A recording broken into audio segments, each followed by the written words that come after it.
Hey YouTube fam, it's Francina Simone, and I am here to talk about why YA loves bland Beckys. So first and foremost, I would like to apologize to anybody named Becky. It's just that bland and Becky go really well together because, you know, it's that sound. I forget what it's called.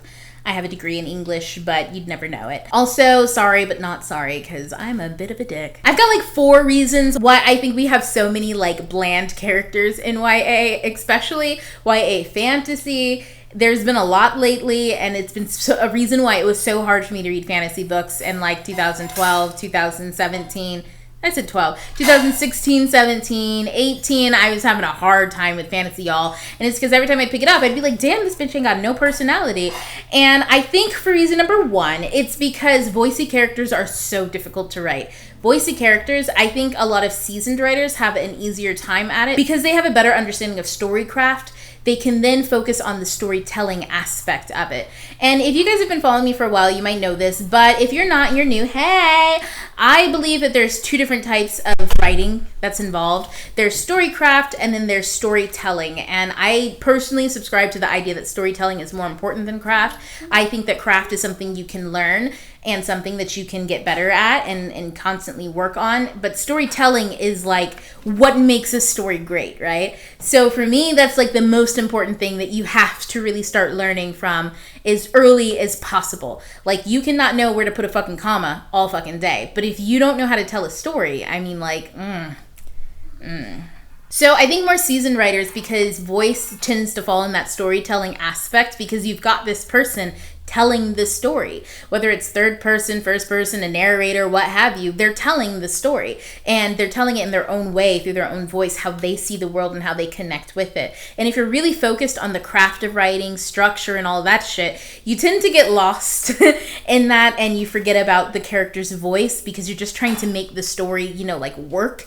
And so that's like my number 1 reason of why that happens, because it's difficult to do. Number 2 is the Mary Sue. So I think a lot of authors Mary Sue in their stories for fun, especially if you come from fan fiction. It's a habit that I think rolls over because you're used to the kind of inserting yourself into a story or inserting your ideas into an already made story. So like fan fiction kind of plays into the Mary Suing-esque thing. You're making a character that you like or that you relate to do the things you want them to do. And funny tidbit is a lot of people of color, and I've noticed this from a lot of different accounts, myself included, especially when you write in fantasy, you tend to write white characters first because you're terrified that people will think if you write from like for me, for instance, that if I write a black character, I used to be terrified that people thought that I was literally Mary Suing and writing me into a story, and that they'd read it and then read it as I'm that character, and this is like my diary kind of esque entries. And that used to embarrass me so bad that I just wrote a white character first.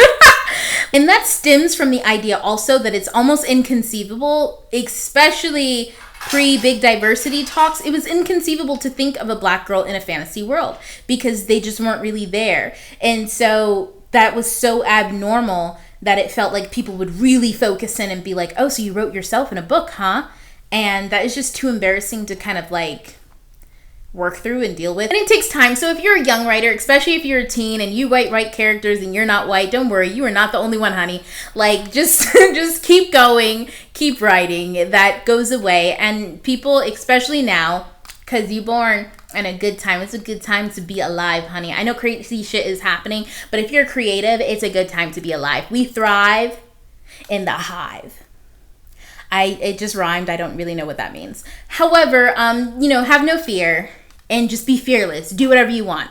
Fuck everybody else and what they think.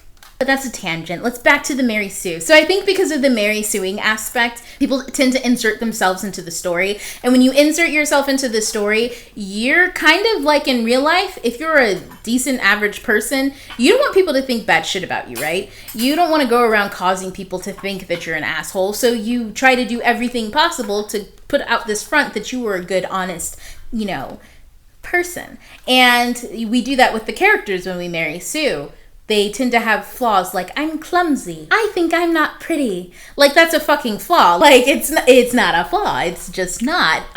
But we tend to do that because we're afraid of making other people, readers, judge the character because we've already inserted ourselves into the character. So we're creating this bland person who has no character dynamics, no voice, no thoughts and opinions of their own because we don't want other people to judge them for it, just like we don't want other people to judge us for the opinions and thoughts that we be having 24 motherfucking 7, because I know none of y'all decent. I'm just kidding. But we don't want people to judge us for those, so we're not going to put those on paper either. And that causes a character that is almost thoughtless and bland, one who just interacts with the story, but isn't really a part of it. So number 3 is voicey characters get under people's skin. If you read a story with a voicey main character and you don't like that kind of person, you're automatically like, this ain't it, canceled, now.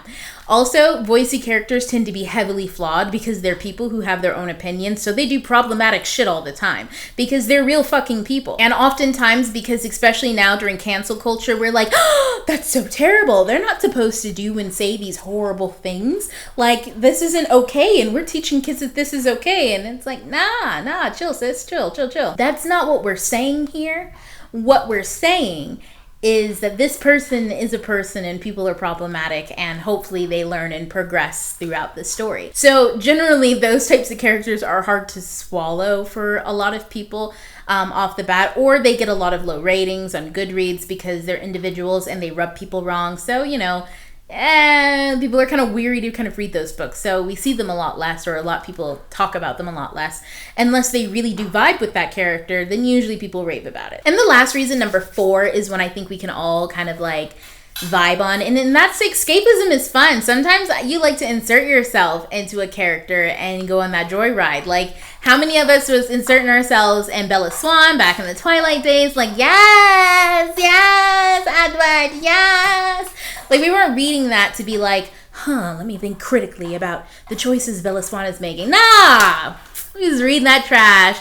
Like, girl, if this was me, I would have done X, Y, and Z. Boo, boo, baby, blah, blah, blah, blah. Yeah, I don't even know what the fuck that meant. But back to the content. So escapism is such a fun thing to enjoy, and you can really only get that with bland characters. You can sometimes get it with voicey characters if you really like, you tight with that character. You're like, best friend, let's go on that adventure, best friend. But 9 times out of 10, it's really easy to just slide right on into a bland Becky because she doesn't put up any fight about it. She's just moving through the story, so we get to move through the story. And especially if we kind of align ourselves or really enjoy the type of plot line or the tropes that are happening, it's such a fun adventure. So coupled with the fact that a lot of YA fantasy right now is filled with a lot of new writers, they're not really all that seasoned, top it off with a little bit of escapism, top it off with there are a lot of fan fiction writers, top it off with all that kind of stuff. I think we have a lot of bland Beckys at the moment because YA is just going through a growth phase. But I'm very interested to see what happens in the near future because I think voicey characters are coming back.